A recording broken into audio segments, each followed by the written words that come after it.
मैं नहीं देखूंगा बट ठीक है, वी आर स्टार्टिंग प्रोबेबिलिटी। ठीक है, so first of all independent events in probability. First we have independent event. What are independent events? If occurrence of one event does not depend on occurrence of other, then events are called independent event. इसका मतलब ये है अगर किसी event के होने की probability और किसी इवेंट के होने की प्रोबेबिलिटी पर डिपेंड नहीं करती है, जैसे पहले वाले इवेंट, कोई इवेंट अभी हुआ, मान लो मैंने एक बार कॉइन टॉस किया तो हेड आने की प्रोबेबिलिटी 1/2। अब अगर एक और बार कॉइन टॉस करूंगा तो अगेन हेड आने की प्रोबेबिलिटी 1/2 ही होगी। तो ये इवेंट इंडिपेंडेंट इवेंट है। बट अगर मान लो मैंने 52 कार्ड्स हैं, उनमें से एक कार्ड ड्रॉ किया, ठीक है, उनमें से मैंने एक कार्ड ड्रॉ किया और वो कुछ भी आया, let us take an example, वो स्पेड आया। अब मैं वापस एक और कार्ड ड्रॉ करूंगा तो अब जो प्रोबेबिलिटी होगी न्यू कार्ड ड्रॉ करने की, न्यू स्पेड ड्रॉ करने की, वो प्रोबेबिलिटी पहले वाले पे डिपेंड करेगी। तो यहाँ पे ये इवेंट डिपेंडेंट इवेंट है। ठीक है, तो इंडिपेंडेंट इवेंट क्या हो गया? You toss a coin and it comes up head 3 times. तो अगली बार भी अगर मैं कॉइन टॉस करूंगा तो भी हेड आने की प्रोबेबिलिटी 1/2 ही रहेगी, चाहे कितनी भी बार मैं टॉस करूं, हेड कितनी भी बार आया हो। हाँ, एग्जाम्पल दे देंगे, हेड कितनी भी बार आया हो, उसके बाद भी अगर मैं वापस कॉइन टॉस करता हूं, उसकी उस इवेंट की प्रोबेबिलिटी चेंज नहीं होती, तो वो इवेंट इंडिपेंडेंट इवेंट है। ठीक है, डिपेंडेंट इवेंट कौन से होते हैं? डिपेंडेंट इवेंट, सॉरी, अच्छा, डिपेंडेंट इवेंट कौन से होते हैं? वो इवेंट डिपेंडेंट होते हैं where what happens depends on what happened before. जैसे अगर मैंने अभी आपको बताया, अगर मैं कोई कार्ड ड्रॉ करूं और उसके बाद एक और कार्ड ड्रॉ करूं तो दूसरे कार्ड को ड्रॉ करने की प्रोबेबिलिटी उस पर डिपेंड करती है पहले वाले कार्ड को ड्रॉ करने पे। तो यहाँ इवेंट्स डिपेंडेंट हो गए। 52 कार्ड्स हैं, मान लेते हैं एक कार्ड ड्रॉ किया और ये स्पेड आ गया हमारे पास। अब वापस से एक और कार्ड ड्रॉ करूंगा तो स्पेड आने की प्रोबेबिलिटी क्या होगी? तो वो डिपेंड कर रही है पहले वाले कार्ड्स पे। तो यहाँ पे ये इवेंट डिपेंडेंट इवेंट है। जनरली मोस्टली इवेंट जो भी हम देखेंगे, most events are independent events. ठीक है, अच्छा ठीक है, अगर मोस्ट इवेंट इंडिपेंडेंट इवेंट है तो देख लो आगे क्या है। If A and B are 2 independent event then probability of A intersection B क्या हो जाएगी? This will be probability of A into probability of B. Very important. हमारा नेक्स्ट क्वेश्चन इसी पे बेस्ड है। चलो लेट अस सी। ठीक है, अच्छा, so question 1, let E1 and E2 are 2 events such that, आपको प्रोबेबिलिटी ऑफ E1 दे दी है, प्रोबेबिलिटी ऑफ E2 गिवन है, फाइंड P ऑफ E1 और E2। अच्छा, आपको पता होना चाहिए P ऑफ E1 और E2 का मतलब क्या हुआ? E1 और E2 means union, that means P of E1 union E2। ठीक है, और अगर एंड पूछेंगे P1 and P2, that means intersection. ठीक है, that means P of E1 intersection P of E2। ठीक है, चलो आगे। सो हमें प्रोबेबिलिटी ऑफ E1 और E2 निकालनी है, दैट मीन्स हमें यूनियन की प्रोबेबिलिटी निकालनी है फर्स्ट पार्ट में। और वो कह रहे हैं if E1 and E2 are mutually exclusive event. आपको पता है दो इवेंट्स म्यूचुअली एक्सक्लूसिव कौन से इवेंट होते हैं? वो इवेंट म्यूचुअली एक्सक्लूसिव होते हैं जिनका इंटरसेक्शन 5 सेट होता है। अगर किसी दो इवेंट्स का इंटरसेक्शन 5 सेट हुआ तो उनकी इंटरसेक्शन की प्रोबेबिलिटी क्या हो जाएगी? इंटरसेक्शन की probability 0। So since E1 and E2 are mutually exclusive event here, so probability of E1 intersection E2 will be 0। ठीक है, सो हमें E1 और E2 निकालना है। P ऑफ E1 और E2 means this is probability of E1 union E2 which will be equal to probability of E1 plus probability of E2। ऐसा क्यों? ऐसा इसलिए because we know that probability of A union B, जैसा हमारा अभी formula देख लो, this is P of A plus P of B minus P of A intersection B। हमने 11th क्लास में पढ़ा होगा। ठीक है, कैसे आता है, वहाँ से आता है n of A union B से। N of A union B sets में हमने पढ़ा है, that will be equal to n of A plus n of B minus n of A intersection B. ठीक है, इनको एन ऑफ एस से divide कर दो, प्रोबेबिलिटी में कन्वर्ट हो जाएगा। ठीक है, हमें इसकी प्रोबेबिलिटी निकालनी है। So this comes out to be P of E one है 4/7, पी ऑफ ई टू है हमारा 1/4। So LCM 28, LCM 4 4 16 plus 7। ठीक है, this will be 23/28। So this is P of E one और ई टू।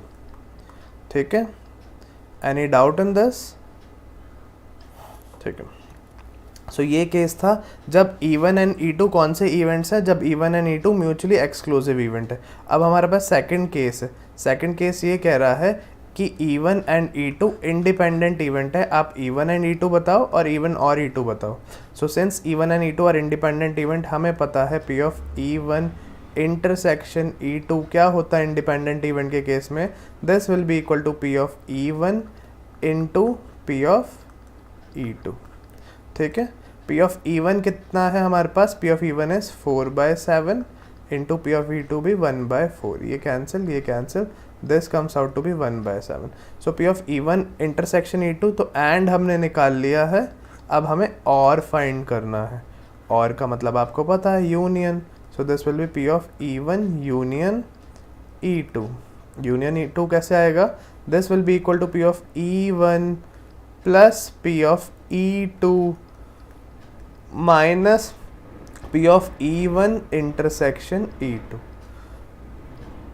ठीक है, P ऑफ E1 हमारे पास है 4/7 plus P of E2 is 1/4 minus intersection means 1/7।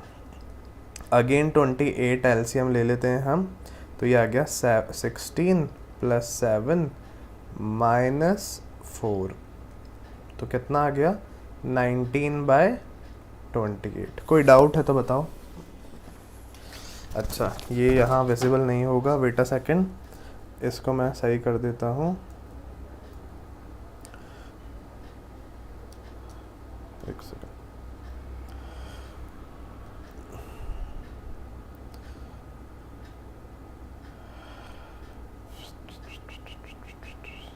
ओबियस्ट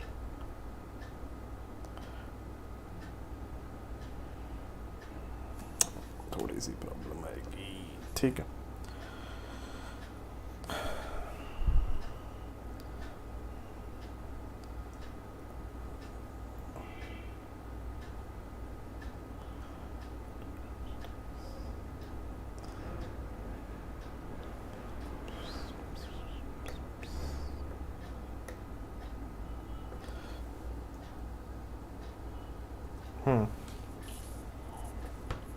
ठीक है,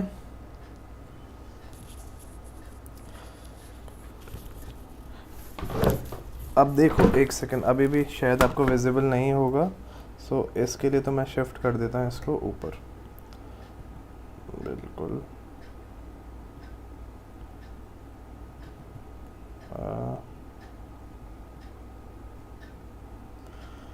एक सेकंड, इसको हटा देते हैं थोड़ी देर।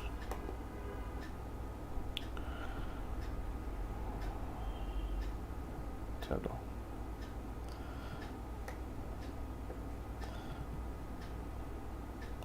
ठीक है, अब देखो,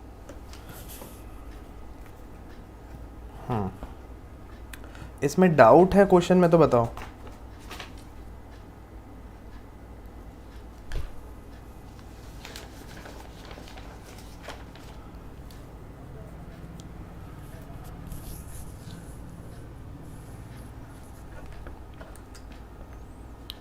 फर्स्ट क्वेश्चन क्लियर, नेक्स्ट करें।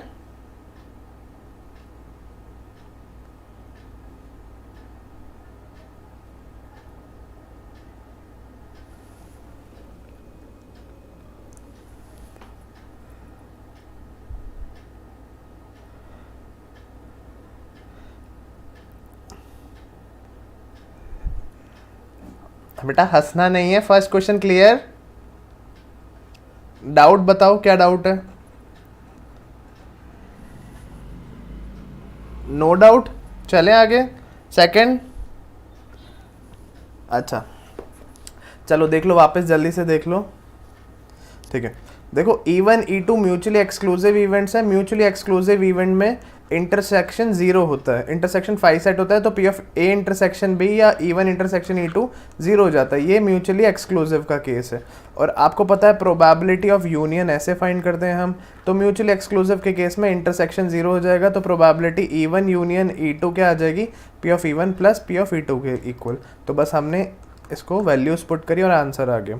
अब नेक्स्ट है इंडिपेंडेंट इवेंट। इंडिपेंडेंट इवेंट के केस में क्या हुआ, इंडिपेंडेंट इवेंट के केस में हमने अभी देखा था, अभी मैंने आपको इंट्रोड्यूस किया इंडिपेंडेंट इवेंट, उसमें दोनों का intersection P of E1 intersection E2 होता है, P of E1 into P of E2, दोनों के प्रोबेबिलिटीज का मल्टीप्लिकेशन। सो उसको हमने मल्टीप्लाई किया, 1/7 आ गया। अब E1 यूनियन E2 निकालना है, फॉर्मूला वही है हमारे पास, P of E1 plus P of E2 minus P of E1 intersection E2, इसकी वैल्यू थी ये, अभी हमने फाइंड करी है 1/7, बस पुट करना है, आंसर आ गया।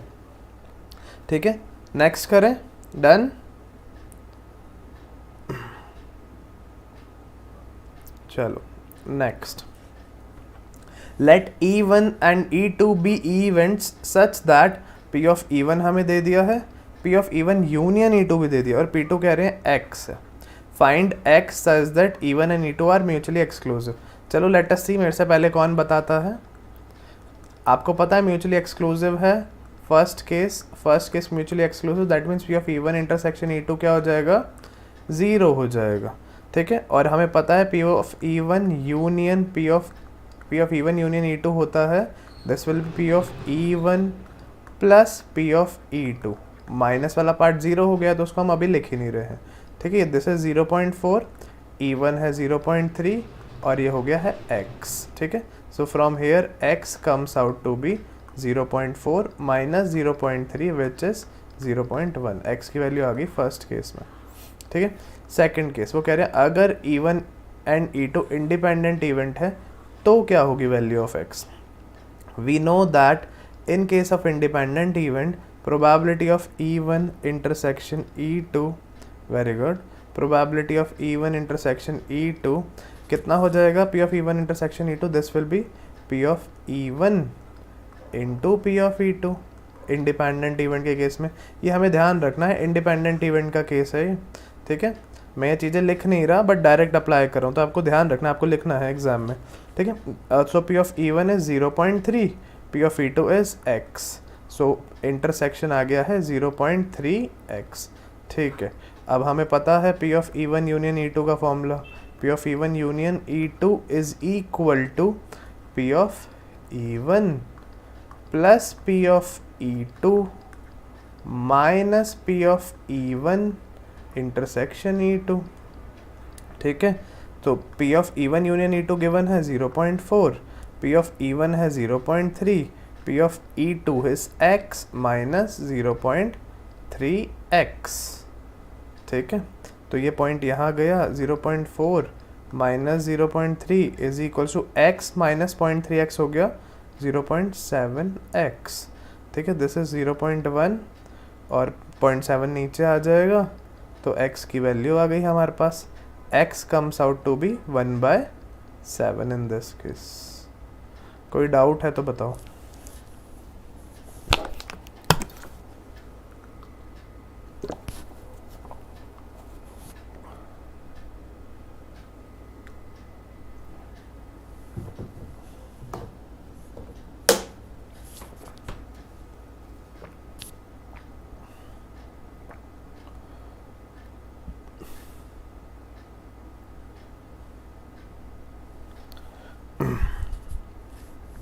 वेरी गुड राहुल, आगे करें।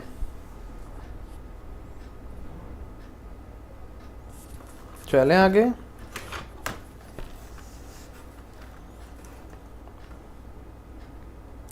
सबको आ गया, से यस और नो, एनी डाउट।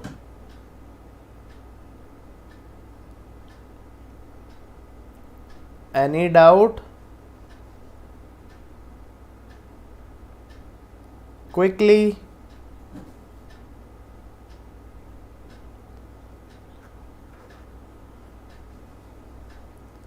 चलें आगे, चलो नेक्स्ट क्वेश्चन।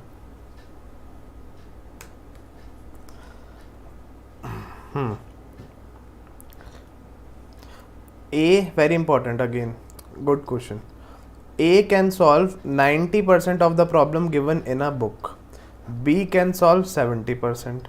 ठीक है, what is the probability that at least one of them will solve a problem selected at random from the book? So कोई भी एक random problem मैंने select करी, उसको सॉल्व करने की क्या प्रोबेबिलिटी रहेगी, क्या प्रोबेबिलिटी रहेगी कि इन दोनों में से कोई ना कोई वो प्रॉब्लम सॉल्व कर ही दे। ठीक है, सो करना कैसे है देखो,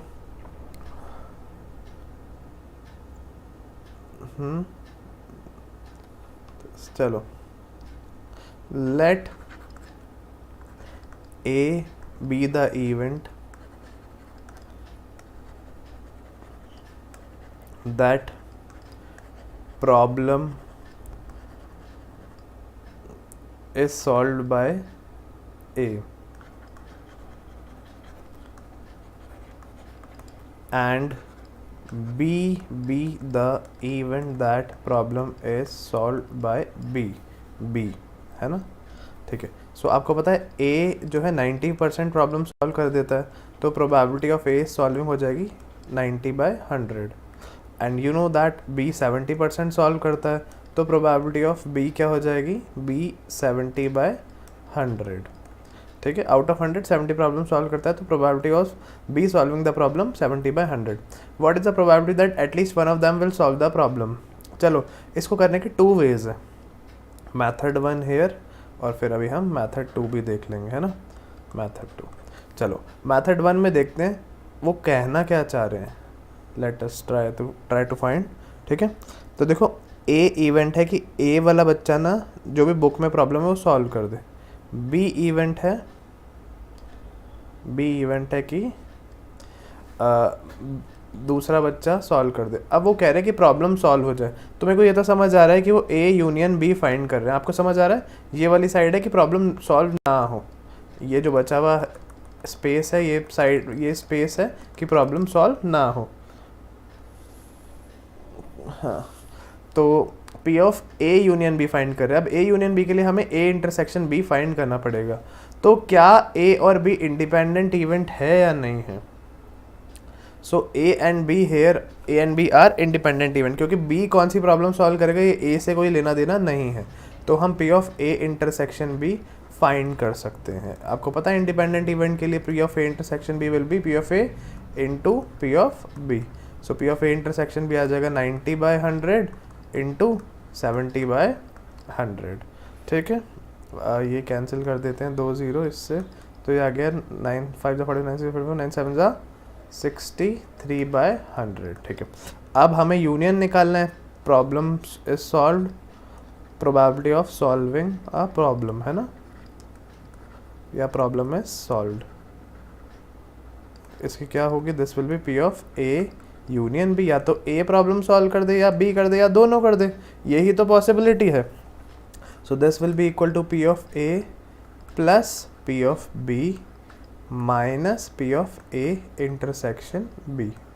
ठीक है, ठीक है, तो P ऑफ A हमारे पास है 90/100 प्लस P ऑफ B है 70/100 minus P of A intersection B 63/100। तो निकाल लो क्या आ रहा है आंसर, कितना आ रहा है, दिस विल बी 93/100।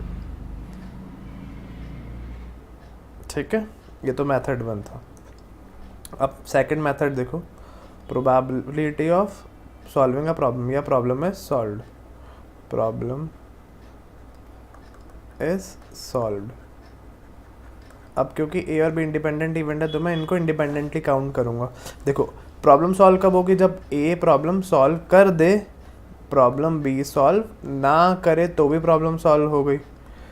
और ये केस भी हो सकता है कि A सॉल्व ना करे मगर B सॉल्व कर दे, और एक ये भी केस हो सकता है A भी सॉल्व कर दे B भी सॉल्व कर दे, तो ऐसे भी हम फाइंड कर सकते हैं। अच्छा भाई आपको पता है P ऑफ A 90/100 है, so I can find P of A बार।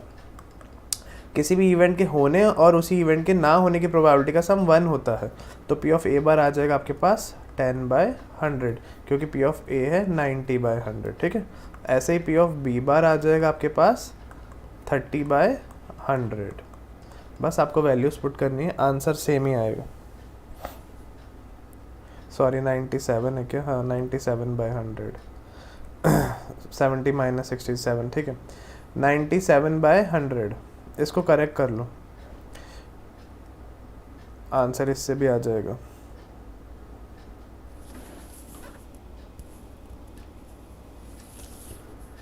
ठीक है, सो 90/100 कर लेते हैं, इससे भी कर लेते हैं, इनटू बी बार इज 30/100, ठीक है, plus P of A bar is 10/100 plus P of B, oh sorry into P of B, एक सेकेंड, इसका eraser, where is the eraser, हाँ इसको भी करेक्ट कर देते हैं, ठीक है। सो ये हो गया 97/100।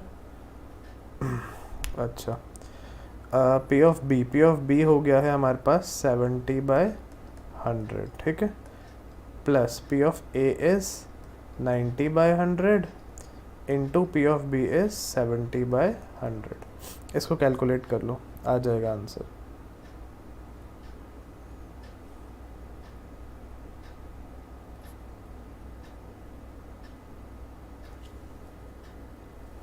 ठीक है, कर ही देते हैं, चलो। ये 0 से 0 कैंसिल, 0 से 0 कैंसिल, 0 से 0 कैंसिल, 0 से 0 कैंसिल, 0 से 0 कैंसिल, 0 से 0 cancel. So 9 3 is 27/100 plus 7/100 plus 9 7 is 63/100। तो आ गया ना आपका आंसर 97/100, ठीक है, लिख लो। और हमें आंसर को बॉक्स में एनक्लोज रखना है, ठीक है। चलें आगे, कोई डाउट है तो बताओ।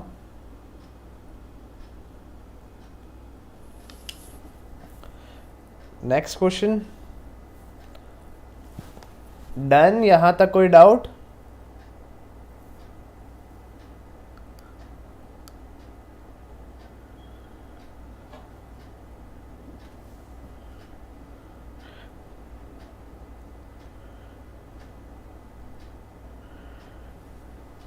दोनों मेथड आ गए?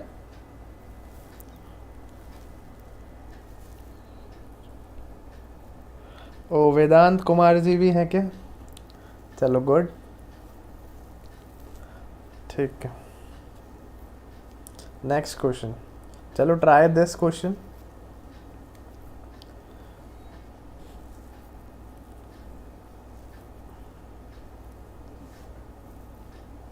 चलें आगे।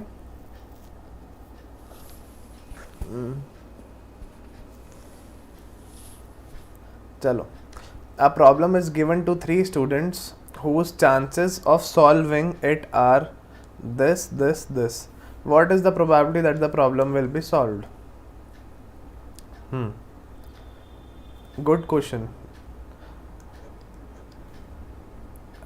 इस टाइप के क्वेश्चन पूछे जाते हैं रेगुलर। देखो, let ABC denotes the event that problem is solved by first student, second student and third student, ठीक है। let ABC denotes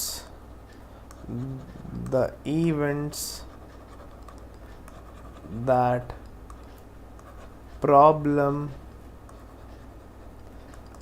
is solved by first, second and third student respectively, ठीक है।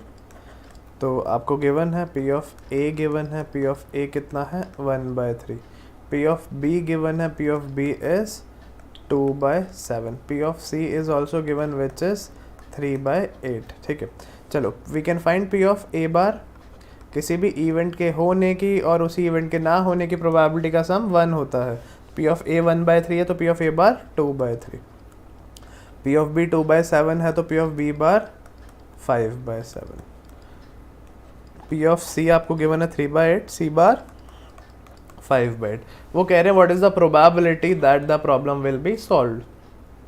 इसमें बहुत सारे केस बन सकते हैं। चलो देखो, आपको वेन डायग्राम से समझाने की कोशिश करता हूँ मैं, ठीक है। तो हो सकता है ए सॉल्व कर दे, हो सकता है बी सॉल्व करे, हो सकता है सी सॉल्व करे। अब यहाँ केसेस ये हो सकते हैं, या तो आप तीनों का यूनियन निकालो, सब इंडिपेंडेंट इवेंट्स हैं, तो सब कुछ फाइंड कर करके यूनियन निकालो, वो भी आंसर करेक्ट है। दूसरा वे ये है, आई कैन से सबके सम 1 होना चाहिए, सारी प्रोबेबिलिटी का सम 1 होना चाहिए। So I can say problem is probability of problem is solved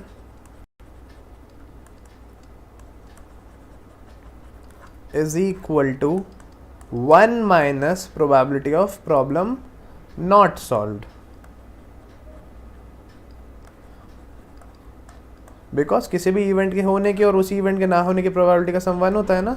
so 1 minus problem not solve. Problem not solve का मतलब है ना तो ए वाला प्रॉब्लम सॉल्व कर पाए, ना दूसरा बच्चा सॉल्व कर पाए, ना ही तीसरा बच्चा सॉल्व कर पाए। सो ये भी आपका आंसर करेक्ट आ जाएगा। सो दिस इज 2/3 इंटू 5/7 इंटू 5/8। निकाल लो आंसर। 2 4 ज़ा, ठीक है, 7 3 ज़ा 21, 4 ज़ा 84, 84 माइनस 25, ठीक है, कितना आ रहा है 59/84। This is your answer.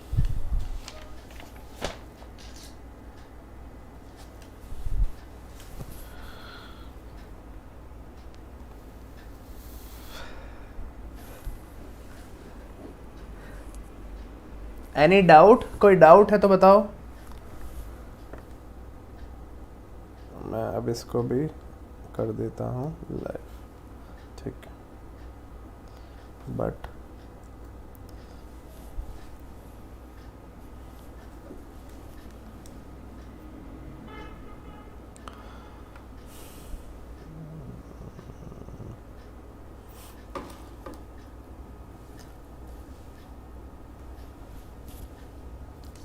कोई डाउट है तो बताओ। No doubt?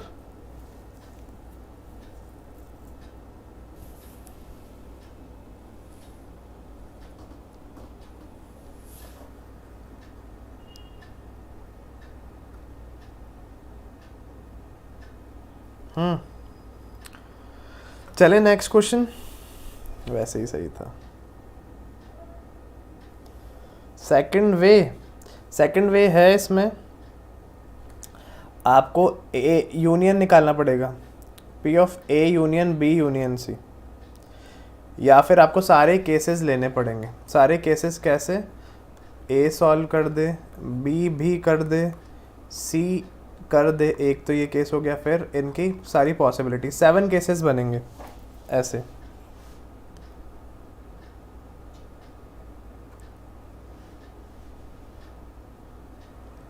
योगेश बेटा, ये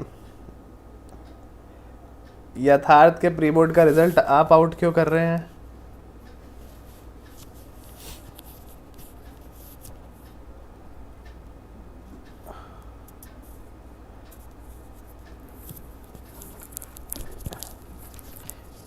योगेश समझ आ गया? चलें आगे।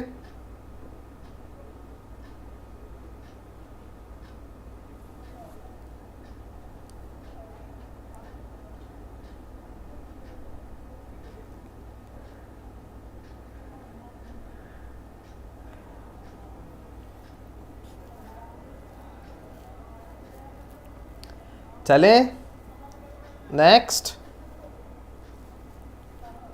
चलो लेट अस सी कौन करेगा ये पहले।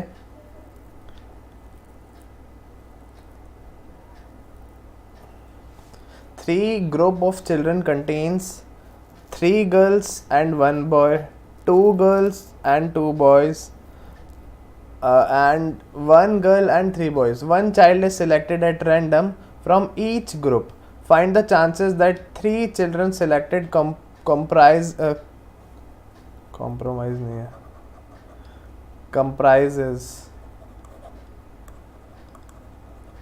comprises of 1 girl and 2 boys. ठीक है, चलो बताओ कैसे करें. comprises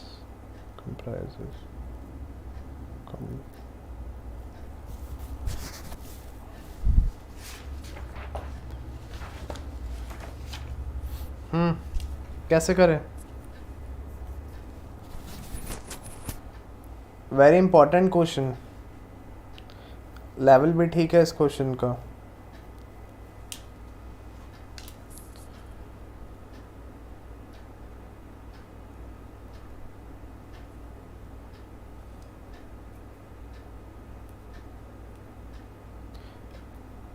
चलो देखते हैं. ठीक है, so let B1 B2 B3, हमारे पास बेसिकली 3 ग्रुप्स हैं, 3 ग्रुप्स हैं. तो मैं इवेंट्स मान रहा हूँ B1 B2 B3 be the events that a boy is selected from group 1, group 2 and group 3 respectively. Similarly, G1, G2, G3 be the event that a girl is selected from group 1, group 2 and group 3 respectively. ठीक है, अब वो कह रहे हैं हमने जो 3 children select करे, आप इसकी प्रोबेबिलिटी बताओ कि वो उनमें एक गर्ल हो 2 बॉय हो. सो पी ऑफ रिक्वायर्ड इज, हो सकता है पहले ग्रुप से गर्ल आ जाए, दूसरे तीसरे से बॉय आना चाहिए, क्योंकि एक गर्ल 2 बॉय की प्रोबेबिलिटी बतानी है हमें.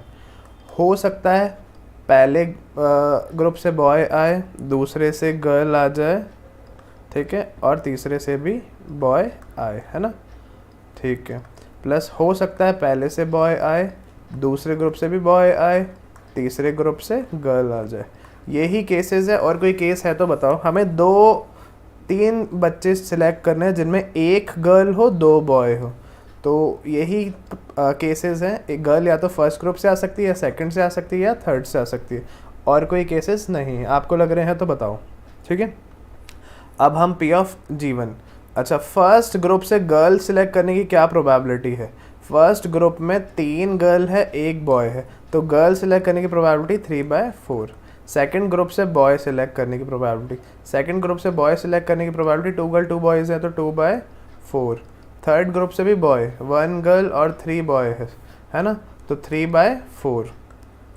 ठीक है, प्लस अच्छा फर्स्ट ग्रुप से बॉय सिलेक्ट करने की प्रोबेबिलिटी, फर्स्ट ग्रुप से बॉय सिलेक्ट करने की प्रोबेबिलिटी 1/4.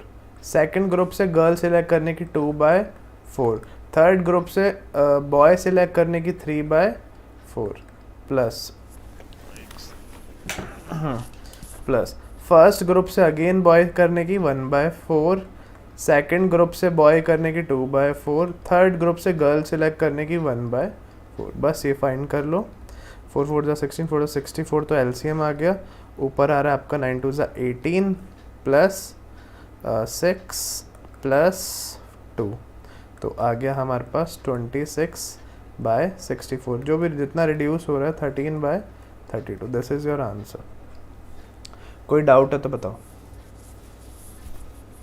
Any doubt? चलें आगे.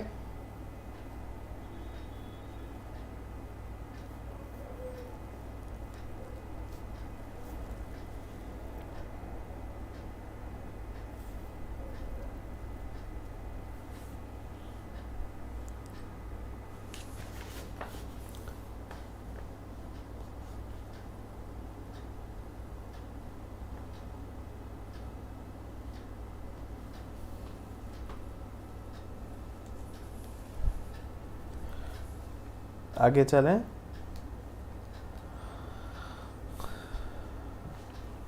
नेक्स्ट, चलो try this again, important question, सारे क्वेश्चंस इंपॉर्टेंट लिए हुए हैं।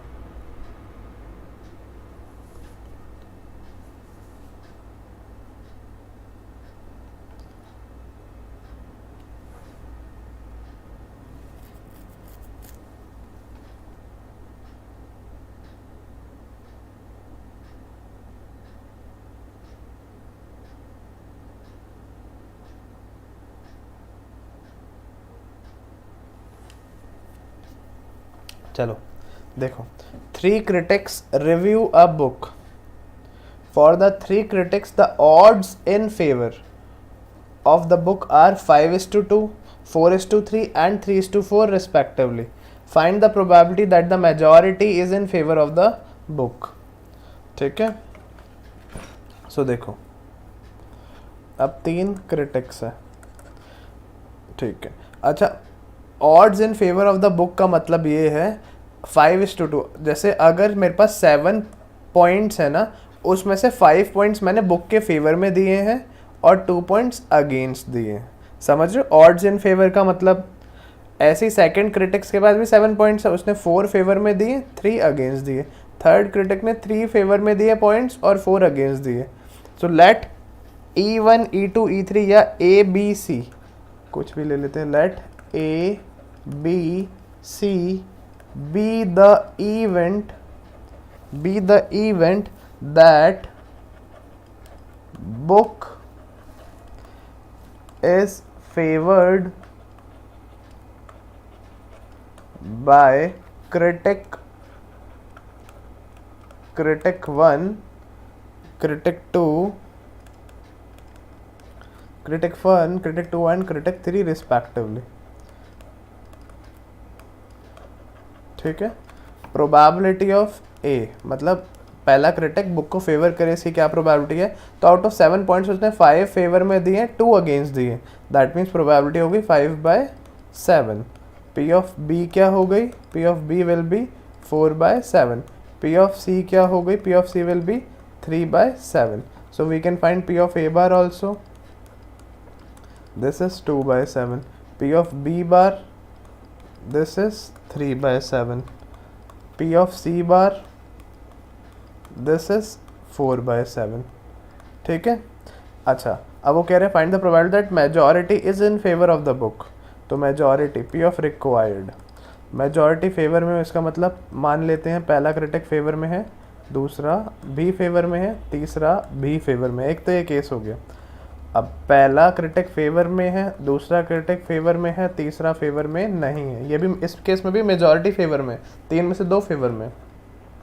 पहला फेवर में है, दूसरा फेवर में नहीं है, तीसरा क्रिटिक फेवर में है।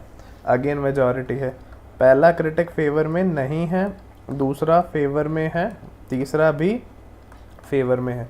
तो ये केसेस हैं टोटल जो केसेस बन रहे हैं। ठीक है, कि majority is in favour of the book. Majority चाहिए ना, तो 3 में से कम 2 फेवर में होने चाहिए। यहाँ तीनों के तीनों फेवर में, इसमें 2 फेवर में, इसमें 2 फेवर में, इसमें 2 फेवर में, तो 3 में से 2। ये सारे केसेस हो गए, बस इसकी वैल्यूज पुट करनी है हमें और हमें आंसर आ जाएगा।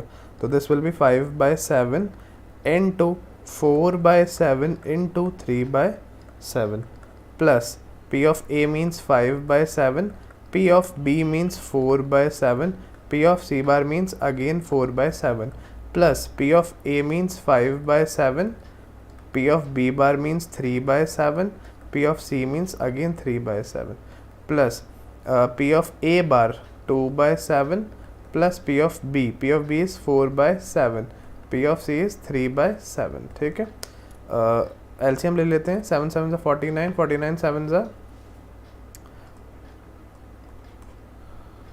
63, 6 7 4 ज़ा 28, 34, 3 4 3 है ना, 3 4 3 तो 5 4 ज़ा 23 ज़ा 60 प्लस 5 4 ज़ा 24 ज़ा 80 प्लस 5 3 ज़ा 15, 3 ज़ा 45 प्लस दिस इज मल्टीप्लिकेशन है ना, मल्टीप्लिकेशन 2 4 ज़ा 8, 8 3 ज़ा 24। सो हमारा आंसर जो आ रहा है दिस इज 343 और न्यूमरेटर में है 140, 180, 200, 209। This is your answer. ठीक है, ठीक है।